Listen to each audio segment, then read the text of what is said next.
नमस्कार।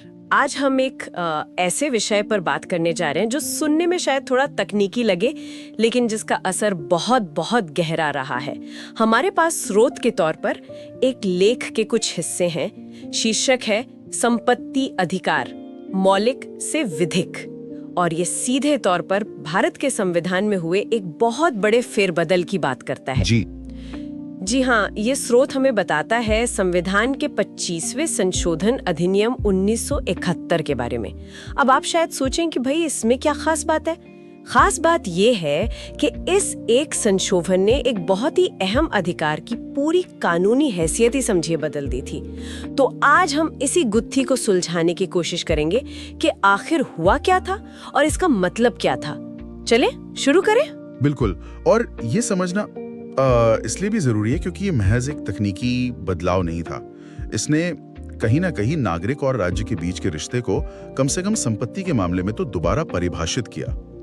ये स्रोत साफ तौर पे बताता है कि 1971 में हुए इस 25वें संशोधन ने संपत्ति के अधिकार को, जो पहले मौलिक अधिकारों की सूची में था, वहां से हटाकर महज एक विधिक या कह लें कानूनी अधिकार बना दिया।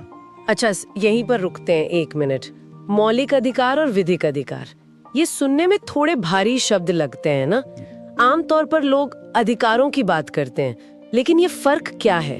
क्योंकि अगर ये फर्क नहीं समझेंगे तो इस पूरे बदलाव का वजन, वो एहसास समझ नहीं आएगा। आप बिल्कुल सही जगह पर उंगली रखाए हैं। यही इस पूरे मामले की जड़ है। देखिए, मौलिक अधिकार वो अधिकार हैं जिन्हें हमारे संविधान ने एक तरह का खास दर्जा दिया हुआ है। ये संविधान के भाग 3 में लिखे गए हैं और इन्हें सबसे बुनियादी अधिकार माना जाता है, जीने के लिए, अपनी बात कहने के लिए, बराबरी के लिए और भी बहुत कुछ। इनकी खास बात यह है कि इन्हें राज्य यानी सरकार से खास सुरक्षा मिली हुई है। खास सुरक्षा मतलब? इसे थोड़ा और आसान करेंगे। जैसे क्या सरकार इन अधिकारों को आसानी से छीन नहीं सकती? देखिए, छीन नहीं सकती कहना शायद थोड़ा ज्यादा हो जाएगा, क्योंकि संविधान में संशोधन तो हो ही सकता है, जैसा कि इस मामले में हुआ भी। लेकिन हाँ, मौलिक अधिकारों पर किसी भी तरह की रोक लगाना या उनमें बदलाव करना सरकार के लिए बेहद मुश्किल होता है। और सबसे बड़ी बात, अगर किसी नागरिक को लगता है कि उसके मौलिक अधिकार का हनन हुआ है, तो वो सीधे सुप्रीम कोर्ट या हाई कोर्ट का दरवाजा खटखटा सकता है। ये एक बहुत बड़ी ताकत है जो संविधान ने नागरिकों को दी है। इन्हें व्यक्ति के विकास और सम्मान के लिए एकदम जरूरी माना गया है। समझ लीजिए, ये संविधान की तरफ से दी गई एक तरह की वीआईपी गारंटी है। वाह, वीआईपी गारंटी, ये बढ़िया तरीका है इसे समझने का। तो फिर विधिक अधिकार क्या हुए? क्या वो महत्वपूर्ण नहीं है? नहीं, महत्वपूर्ण तो वो भी हैं, बिल्कुल हैं, लेकिन उनकी कानूनी हैसियत और सुरक्षा का स्तर वो अलग है।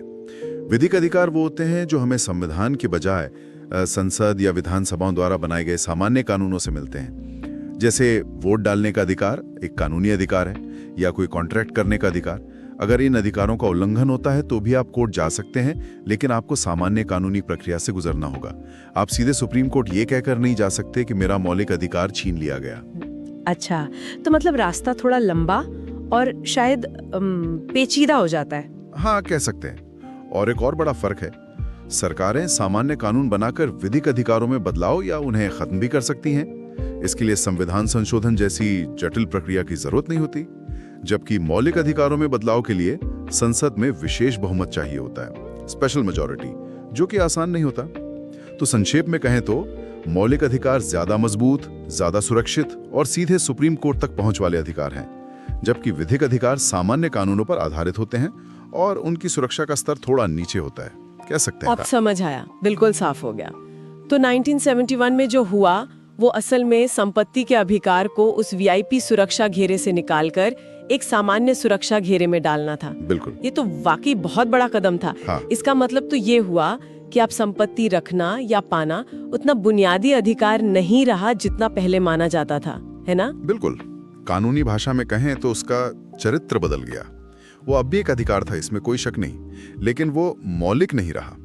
और हाँ, जैसा आपने कहा, ये बहुत बड़ा कदम था। हमारा स्रोत इसी बदलाव पर, यानी संपत्ति के अधिकार के मौलिक से विधिक बनने पर, और ये किस संशोधन से हुआ? 25वां 1971, इसी पर फोकस करता है। ये जानना दिलचस्प है कि ये स्रोत ये नहीं बताता कि ऐसा क्यों किया गया। मतलब जरूर कोई बड़ी वजह रही होगी।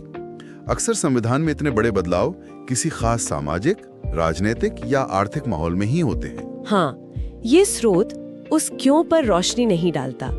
ये एक सीमा है इस स्रोत की। वो हमें सिर्फ क्या हुआ और कैसे हुआ बताता है। यानी 1971 का 25वां संशोधन और उसके जरिए संपत्ति के अधिकार का डिमोशन कह लीजिए।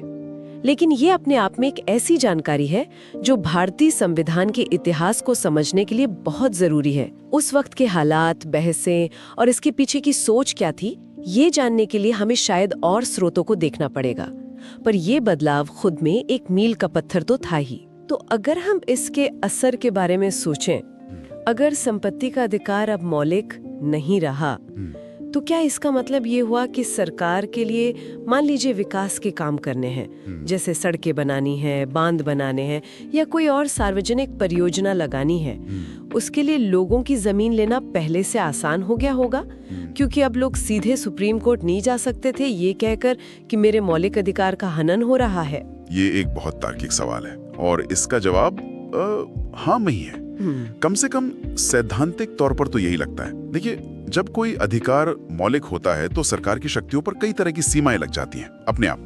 सरकार को बहुत सोच समझकर और पुख्ता कानूनी आधार पर ही उस अधिकार में दखल देने की इजाजत होती है। जब संपत्ति का अधिकार मौलिक अधिकारों की सूची से बाहर हो गया तो सरकार के लिए सार्वजनिक हित में संपत्ति का अधिग्रहण करना कानूनी तौर पर थोड़ा सरल जरूर हो गया। वो जो वीआईपी सुरक्षा कवच था वो हट गया था। लेकिन क्या इसका मतलब ये था कि सरकार अब मनमाने ढंग से किसी की भी जमीन ले सकती थी, या अधिकार विधिक होने के बाद भी कुछ सुरक्षा बची थी? नहीं, ऐसा बिल्कुल नहीं है कि अधिकार खत्म ही हो गया था। ये समझना बहुत जरूरी है। संपत्ति का अधिकार मौलिक नहीं रहा, पर वो एक कानूनी अधिकार तो बना ही रहा। और भारत का संविधान बाद में 44वें संशोधन द्वारा एक और अनुच्छेद जोड़कर 300A ये साफ कर दिया कि किसी भी व्यक्ति को उसकी संपत्ति से कानून के अधिकार के बिना वंचित नहीं किया जाएगा। यानी सरकार को अब भी कानून के तहत ही काम करना था, एक तय प्रक्रिया का पालन करना था और आमतौर पर मुआवजा भी देना होता था। बस वो जो मौलिक अधिकार वाली अतिरिक्त या विशेष सुरक्षा थी वो नहीं रही। चुनौती देने का रास्ता सामान्य अदालतों से होकर जाता था, सीधे सुप्रीम कोर्ट से नहीं। अच्छा, तो मतलब प्रक्रिया बदली, अधिकार का स्तर बदला, लेकिन वो पूरी तरह से खत्म नहीं हुआ। ये एक बारीक लेकिन महत्वपूर्ण अंतर है। तो ये कहना ठीक होगा कि इस बदलाव ने राज्य यानी सरकार और व्यक्ति के बीच संपत्ति को लेकर जो शक्ति संतुलन था उसे थोड़ा राज्य के पक्ष में झुका दिया। हाँ, ये विश्लेषण काफी हद तक सही है। मौलिक अधिकार व्यक्ति को राज्य के खिलाफ ज्यादा मजबूती देते हैं। जब संपत्ति का अधिकार इस श्रेणी से हटा तो जाहिर है कि राज्य की स्थिति थोड़ी मजबूत हुई। हालांकि जैसा मैंने कहा, यह अभी भी एक महत्वपूर्ण कानूनी अधिकार था और है, लेकिन वो जो एक खास संवैधानिक ढाल थी वो हटा ली गई। हमारा स्रोत हमें बस इसी बदलाव के तथ्य से रूबरू कराता है कि ये हुआ और 1971 के 25वें संशोधन से हुआ। तो इस पूरी बातचीत से ये समझ आ रहा है कि संविधान कोई पत्थर की लकीर नहीं है, बल्कि एक जीवित दस्तावेज है जो समय और समाज की जरूरतों के हिसाब से बदल सकता है, या यूं कहें कि बदला जाता रहा है। ये संशोधन इसी का एक उदाहरण है। बिल्कुल सही कहा आपने। संविधान का विकास एक लगातार चलने वाली प्रक्रिया है, ये कभी रुकती नहीं। और अधिकारों की प्रकृति, उनकी सीमाएं, व्यक्ति और समाज के हित में संतुलन कैसे साधा जाए, ये ऐसे सवाल हैं जिन पर हमेशा बहस चलती रहती है। ये 25वां संशोधन उसी लंबी बहस की एक अहम कड़ी था, जिसने संपत्ति के अधिकार को लेकर चली आ रही बहस को एक नया मोड़ दिया। ये हमें दिखाता है कि जो अधिकार आज हमें मौलिक लगते हैं, जरूरी नहीं कि वो हमेशा से वैसे ही रहे हों या भविष्य में भी वैसे ही रहें। तो अगर हमें इस चर्चा का सार निकालना हो तो वो क्या होगा, एक लाइन में कहें तो? मेरे ख्याल से सार ये है कि 1971 के 25वें संविधान संशोधन ने संपत्ति के अधिकार की संवैधानिक हैसियत को मौलिक से घटाकर विधिक कर दिया, जिससे व्यक्तिगत संपत्ति पर राज्य की शक्ति का संतुलन कुछ हद तक बदल गया। ये भारतीय संवैधानिक इतिहास का एक महत्वपूर्ण मोड़ था। सही है, एक छोटा सा संशोधन, लेकिन असर कितना बड़ा, और यह हमें सोचने पर मजबूर करता है। हाँ, और यहीं से एक गहरा सवाल भी उठता है जिस पर हम सब सोच सकते हैं। जैसे जैसे समाज बदलता है, प्राथमिकताएं बदलती हैं, विकास की जरूरतें सामने आती हैं, तो ऐसे में व्यक्तिगत अधिकारों और समाज के सामूहिक हितों के बीच सही तालमेल कैसे बिठाया जाए? कहां तक व्यक्तिगत स्वतंत्रता हो और कहां से समाज का हित शुरू होता है? ये एक ऐसा सवाल है जिसका कोई एक सीधा जवाब शायद नहीं है, और इस पर लगातार विचार करते रहना जरूरी है। हमारे आज के स्रोत ने हमें इसी बड़े सवाल के एक पहलू से रूबरू कराया है।